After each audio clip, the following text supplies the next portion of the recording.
అలాగే రోకలు చుట్టమన్నట్టు చందంగా జగన్మోహన్ రెడ్డి గారి ప్రభుత్వ వైఖరి ఉందనే విషయం ఎయిడెడ్ పాఠశాలల విషయంలో సుస్పష్టమవుతూ ఉంది. ఎయిడెడ్ పాఠశాలల ఉద్దేశం దేనికోసం ఉన్నది అనేది ఒకసారి ఆలోచన చేస్తే, ఈ దేశానికి స్వతంత్రం రాకముందు కూడా విద్య యొక్క ప్రాధాన్యత తెలిసినటువంటి వ్యక్తులుగా విద్యకు ఇవ్వాల్సినటువంటి ప్రాధాన్యతను దృష్టిలో పెట్టుకొని అవధాన్యులైనటువంటి దాతలు ఆ రోజు పాఠశాలల నిర్మాణం అనేది జరిగింది. అంతకుముందు ఈస్ట్ ఇండియా కంపెనీ వచ్చిన సందర్భంలో క్రైస్తవుల కోసం పాఠశాలలు ఏర్పాటు చేసి క్రైస్తవ మతాన్ని వ్యాప్తి చెందడం కానీ, క్రైస్తవ మతం ద్వారా విద్యను బోధించడం కానీ, క్రైస్తవ మతం ద్వారా ఆరోగ్యాని కోసం హాస్పిటల్ నిర్మించినటువంటి పరిస్థితి ఆ రోజు ఉంటే, దాన్ని స్ఫూర్తిగా తీసుకొని హిందూ ఎయిడెడ్ పాఠశాలలు, ముస్లిం మైనారిటీ పాఠశాలలు, కళాశాలలు, అదేవిధంగా క్రైస్తవ కళాశాలలు ఏర్పాటయ్యనే విషయం ఒకసారి మనందరం కూడా అర్థం చేసుకోవాల్సినటువంటి అవసరం ఉంది. ఈరోజు జగన్మోహన్ రెడ్డి గారి పరిస్థితి ఎలా ఉందంటే, భూదానం చేసిన, భూమి ప్రభుత్వానికి ఇచ్చినా వాళ్ళని చులకన చేయటం అనేది కానీ, వాళ్ళ మీద కక్ష సాధించడం, ఎందుకంటే ఆయనకి ఇవ్వకుండా ప్రభుత్వాలకు ఎందుకు ఇచ్చారని ఒక ఆలోచనతో జగన్మోహన్ రెడ్డి గారు ఈరోజు ఎయిడెడ్ పాఠశాలల్ని, ఎయిడెడ్ కళాశాలల్ని ముందుగా ఎయిడెడ్ కళాశాలల ద్వారా ఒక శాంపిల్ టెస్ట్ చేసి వాటి ద్వారా ఎయిడెడ్ పాఠశాలల్లో ఉన్నటువంటి స్టాఫ్ను ముందుగా విలీనం ప్రభుత్వానికి హ్యాండ్ ఓవర్ చేసుకోవటం, తర్వాత ఆ యొక్క పాఠశాలలకు కానీ ఆ కళాశాలల యొక్క స్థలాలని కబ్జా చేయడం అనే పెద్ద కుట్ర దీనిలో దాగి ఉందనే విషయాన్ని కూడా మనందరం కూడా అర్థం చేసుకోవాల్సినటువంటి అవసరం ఉంది. అమరావతికి భూములు ఇచ్చినటువంటి రైతుల్ని అవమానించడం, అదేవిధంగా ఈరోజు ఎయిడెడ్ కళాశాలలకు సంబంధించి ఎవరైతే దానం చేసినటువంటి దాతలు, ఉదాహరణకు మానసాస్ కానీ, విఆర్ కానీ, లేదంటే కాకినాడలో ఉన్నాయి కానీ, దాంతోపాటుగా క్రిస్టియన్ మైనారిటీస్, ప్రత్యేకంగా లూథరన్ మైనారిటీస్ కానీ, అదేవిధంగా బాప్టిస్ట్ కానీ, లయోలా కానీ, ఆర్సీ మేనేజ్మెంట్లో ఉన్నటువంటి కళాశాలల్లో అత్యధికంగా ఉన్నటువంటి వాటిని అన్నింటిని కూడా ఈరోజు విలీనం చేసుకోవాలని ఒక కుట్ర జరుగుతూ ఉంది. ఎందుకంటే హార్ట్ ఆఫ్ ద సిటీలో భూములు ఉన్నాయి, అక్కడ ఉన్నటువంటి కళాశాలను లాగేసుకుంటే కళాశాలతో పాటు ఇన్ఫ్రాస్ట్రక్చర్ కూడా వాళ్ళ వశం చేసుకునే విధంగా ఈరోజు బెదిరింపులు పాల్పడుతూ పెద్ద ఎత్తున, ఎందుకంటే 138 సుమారుగా ఈ కళాశాలలు ఉంటే 127 మంది పైగా ఈరోజు అప్పచెప్పినటువంటి పరిస్థితి చూస్తూ ఉన్నాయి. ఈ ప్రభుత్వం అంటే భయపడిపోయి ఆ కళాశాలలో ఉన్నటువంటి స్టాఫ్ని అప్పచెప్పినందువల్ల 10,000 మంది అధ్యాపకులు ఎవరైతే ఉన్నారో దానిలో కాంట్రాక్ట్ లెక్చరర్లు కాకుండా నేరుగా ప్రభుత్వ ఎయిడ్ ద్వారా ఆ కళాశాలలో పనిచేసేటటువంటి అధ్యాపకుల్ని ఈరోజు ప్రభుత్వం లాగేసుకొని రాబోయే రోజుల్లో ఎటువంటి రిక్రూట్మెంట్ లేకుండా ఆ అధ్యాపకుల్ని ప్రభుత్వ కళాశాలలో పనిచేసే విధంగా ఒప్పందం చేసుకోవడం ద్వారా 10,000 పైగా అధ్యాపక పోస్టులు ఈరోజు పూర్తిగా రద్దయినటువంటి పరిస్థితి. ఎందుకంటే భర్తీ చేయాల్సినటువంటి పోస్టుల్ని ఈరోజు పూర్తిగా రద్దు చేసినటువంటి పరిస్థితి జగన్మోహన్ రెడ్డి పరిపాలన ఉంది. దీని ద్వారా ఈరోజు పెద్ద ఎత్తున జాబ్ క్యాలెండర్ ఇస్తానని చెప్పి జాబ్ రిమూవ్ క్యాలెండర్ని ఈరోజు రిలీజ్ చేసినటువంటి పరిస్థితి చూస్తూ ఉంటే, ఆవేదనతో వీరాంజనేయులని కర్నూలు ఎమ్మిగనూరులో సంబంధించినటువంటి 25 సంవత్సరాల నిరుద్యోగి ఈరోజు ఆత్మహత్య చేసుకున్న పరిస్థితి చూస్తూ ఉంటే, ఈ రాష్ట్రంలో ఉద్యోగాల పరిస్థితి కానీ, విద్యార్థుల పరిస్థితి కానీ, చదువుకునే వాళ్ళు ఒక అంశంలో కాదు, విద్యా వ్యవస్థను పూర్తిగా నష్టపరిచే విధంగా జగన్మోహన్ రెడ్డి చర్యలు ఉండటం వల్ల ఈరోజు వీరాంజనేయులు అనే ఒక నిరుద్యోగి ఆత్మహత్య చేసుకున్నటువంటి పరిస్థితి. ఈరోజు రాష్ట్రంలో ఉన్నటువంటి నిరుద్యోగుల పరిస్థితి చూస్తే, ఒక పక్క ప్రైవేట్ యాజమాన్యాలకు సంబంధించి కానీ, అదేవిధంగా ఇండస్ట్రీస్కి సంబంధించి కానీ మూతపెట్టడం, గ్రూప్ 1 పోస్టులు కానీ ఇతర పోస్టులు కానీ ఎక్కడ కూడా నియామకాలు జరగకుండా ఉండటం, దాంతోపాటుగా కొత్తగా డిఎస్సీల నిర్వహణ అనేది కూడా లేకుండా చేయడం అనే దాని మీద పెద్ద ఎత్తున జగన్మోహన్ రెడ్డి గారు ఈరోజు ప్రభుత్వ నిర్ణయాలు ఆ విధంగా ఉన్నటువంటి పరిస్థితుల్లో చాలామంది ఆందోళన చెందుతూ ఉన్నారు. ఈరోజు నేరుగా ఒకటే ప్రశ్నిస్తూ ఉన్నాం, ఎయిడెడ్ కళాశాలలో పనిచేసే సిబ్బందికి నువ్వు జీతాలు ఇస్తున్నావా? ఏ శాతం ఇస్తావన్నావు? ఈరోజు 80% పైగా యూజీసీ ఇస్తా ఉన్నది సెంట్రల్ గవర్నమెంట్. 80% పైగా కళాశాలలో పనిచేసేటటువంటి అధ్యాపకులకి జీతాలు వాళ్ళు ఇస్తూ ఉంటే, కేవలం 20% ఇచ్చే నువ్వు వాళ్ళని ఈరోజు హ్యాండ్ ఓవర్ చేసుకొని ఆ కళాశాలను మూతపడితే, అసలు ఈరోజు కళాశాలలో ఉన్నటువంటి అధ్యాపకుల్ని హ్యాండ్ ఓవర్ చేసుకున్నావు. మరి విద్యార్థుల పరిస్థితి ఏంటి? వాళ్ళ విద్యా సంవత్సరం మధ్యలో వాళ్ళు ఎక్కడికి వెళ్ళాలి? వాళ్ళు ఏం చేయాలి? ఈరోజు అన్నీ కూడా ఒకటే అడుగుతూ ఉన్నాం. ఈరోజు ఆ విద్యార్థుల పరిస్థితి అగమ్యగోచరంగా ఉంది.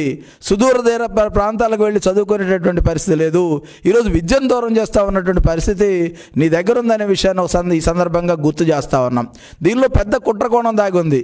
ఒక పక్క భూమికి సంబంధించి కబ్జా ఏ విధంగా చేయాలి, ఆ భూములను ఏ విధంగా స్వాధీనం చేసుకోవాలి.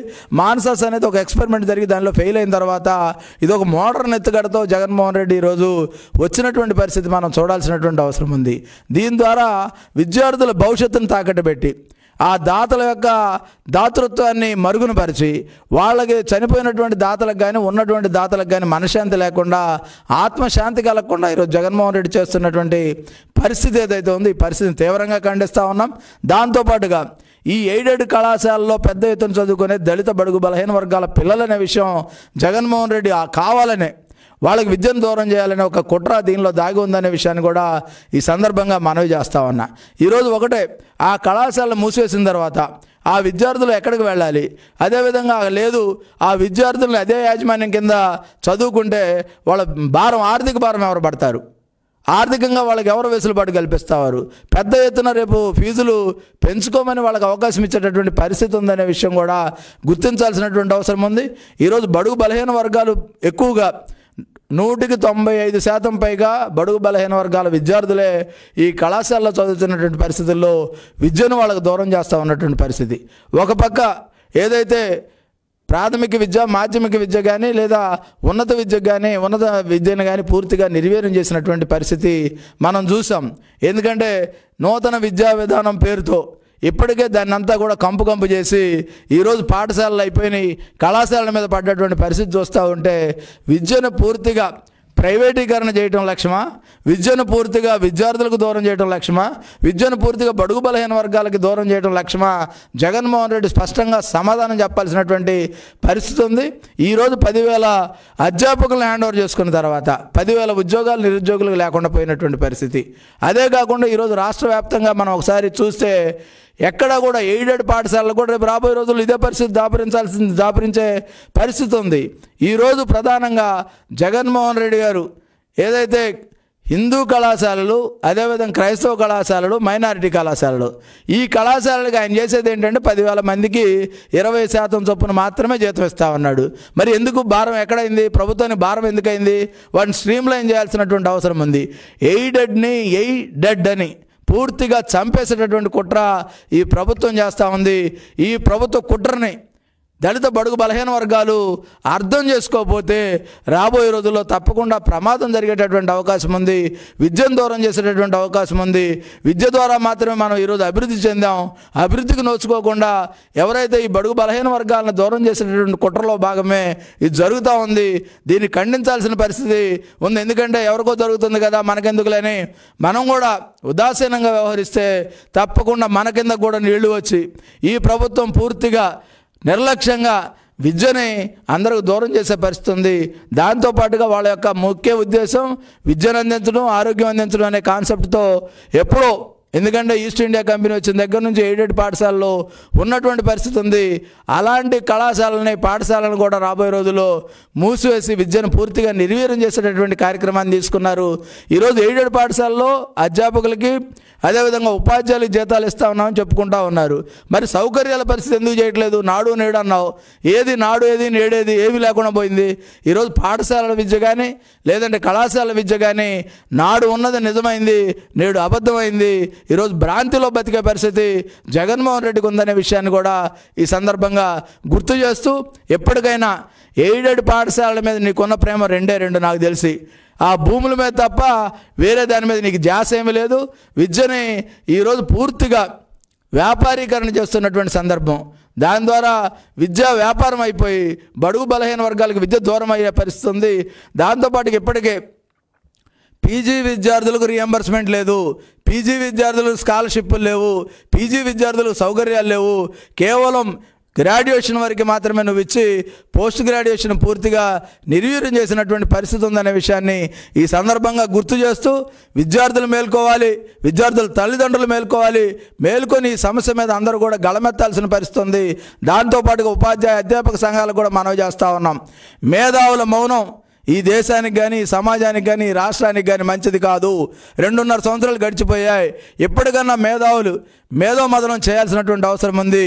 ఈ ప్రభుత్వం చేసే అరాచకాలని ఎలుగెత్తి చాటాల్సిన అవసరం ఉందనే విషయాన్ని ఉపాధ్యాయ సంఘాలకి అధ్యాపక సంఘాలకు కూడా మనవి చేస్తూ, మాకెందుకులే ఏదో అయిపోయింది, మాకెందుకులే ఏదో అనుకొని ఉదాసీనంగా ఉంటే రేపు ఈ రాష్ట్రం నష్టపోతుంది, ఈ సమాజం నష్టపోతుంది, విద్యకి ఈ సమాజం దూరం అయ్యే పరిస్థితి ఉంది. కనుక దయచేసి అందరూ ఆలోచన చేసి ఉద్యమ బాట పట్టవలసిందిగా కోరుతా ఉన్నాం.